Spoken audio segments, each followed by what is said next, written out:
आज सुबह उठा तो पता चला कि हाथ में टैटू बने हुए हैं। अब मुझे जाना था भाई ड्यूटी। और अभी तो रुको, क्लाइमैक्स अभी बाकी है। फटाफट से बाइक उठाई और मौसम का मजा लेते हुए निकल पड़ा काम पे। लेकिन गाइज मुझे बिल्कुल भी पता नहीं था कि आज मैं किसी स्पेशल इंसान से मिलने वाला हूँ।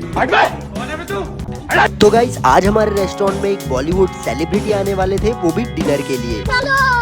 गाइस सारी तैयारी तो यार हो चुकी थी, लेकिन उससे पहले हमें करना था एक बर्थडे सेलिब्रेशन जो कि था इन भाई साहब का। फिर क्या था, हम सभी लोग पहुंच गए केक काटने के लिए। और जब से मैंने यार खाने के मामले में शर्माना छोड़ा है, मैं कुछ भी कहीं भी खा लेता हूँ।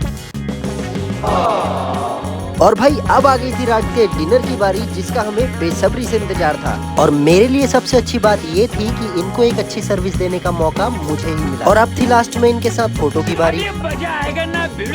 गाइस मुझे तो आज का दिन बहुत अच्छा लगा, और आपने अगर इस सेलिब्रिटी को पहचान लिया है तो कमेंट में जरूर बताना।